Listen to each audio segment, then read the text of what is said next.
Today, we're talking about one of Germany's rising talents who hasn't even made his first-team debut yet, but is already attracting serious attention. His name is Noah Darwich. Currently playing for VfB Stuttgart, Darwich is still waiting for his first appearance with the senior squad. But here's the interesting part. Despite that, multiple Bundesliga clubs are already watching him closely. One of them is VfL Wolfsburg, a team currently battling relegation. They see Darwich as a potential boost for their squad. At the same time, his former club, SC Freiburg, is also interested in bringing him back. So why is there so much hype around a player who hasn't even played in the Bundesliga yet? The answer is simple. Performance. Darwich has been playing for Stuttgart's reserve team in the 3rd division, and his stats are impressive. 10 goals and 4 assists. For a young attacking midfielder, those numbers speak for themselves.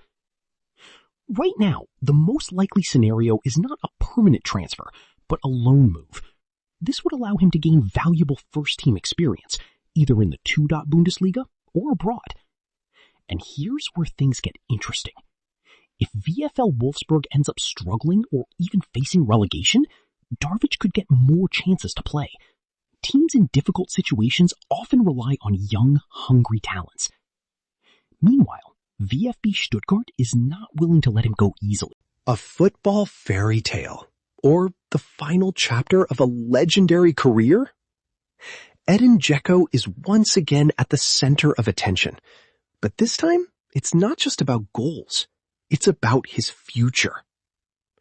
After helping FC Schalke 04 secure promotion back to the Bundesliga, the 40-year-old striker now faces a big decision. Continue for another season or walk away? Since joining Schalke in the winter, Dzeko has been nothing short of incredible. In just 9 matches, he's contributed to 9 goals, scoring 6 and assisting 3. A clear reminder that class never fades. Fans at the Veltins Arena quickly embraced him, turning the veteran into a key figure in their promotion story. But now, the question is, what comes next? Schalke's sporting director, Frank Baumann, has confirmed that discussions are ongoing, but no final decision has been made.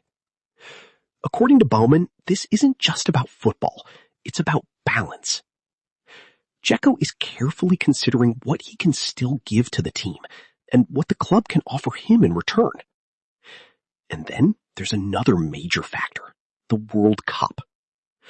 With Bosnia and Herzegovina preparing for the global stage, Dzeko could potentially extend his career to 41 years old, but the physical demands are higher than ever.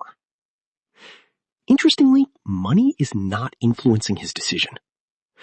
Reports suggest Dzeko rejected significantly bigger offers, including interest from top clubs, just to help Schalke return to the Bundesliga.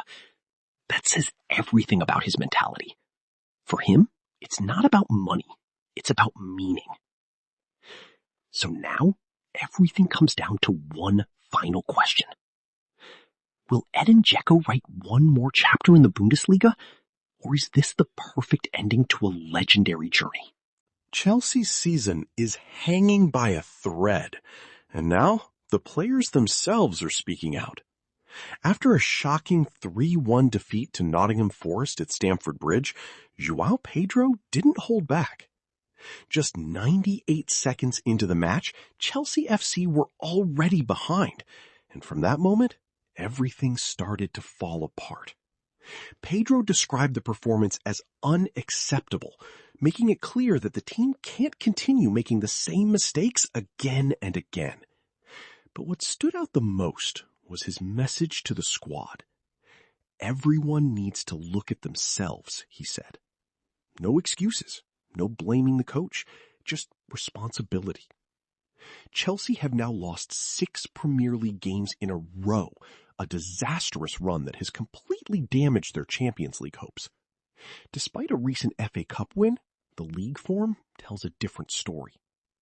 Pedro insisted that the problem isn't the manager, it's the players. And that includes himself. He even apologized to the fans, acknowledging their frustration after yet another disappointing performance. Right now, Chelsea sit far from where they want to be, and time is running out. The dream of returning to the Champions League is slowly fading away. But according to Pedro, it's not over yet. There's still a fight left. The question is, can Chelsea turn things around before it's too late? Or is this the beginning of a complete collapse? Major League Soccer just delivered one of the craziest weekends of the season. And it all started with a Florida showdown. Inter Miami CF versus Orlando City SC, a match that turned into pure chaos. At one point, Miami were cruising, 3-0 up, total control. With Lionel Messi leading the way, it looked like game over. But then, everything collapsed.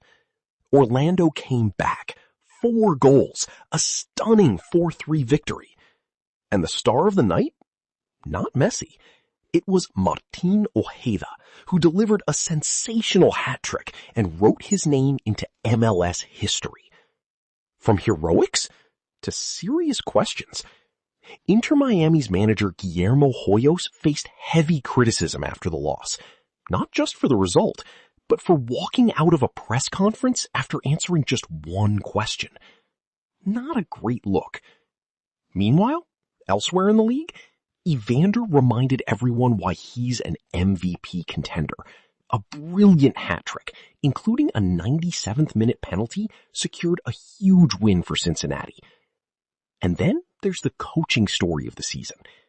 Bruce Arena is quietly building something special with San Jose Earthquakes. No superstars, no massive spending, just smart tactics and teamwork.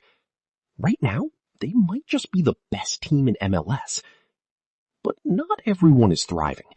Henrik Rydstrom is struggling to live up to expectations at Columbus, while Christian Roldan had a nightmare moment that cost Seattle valuable points.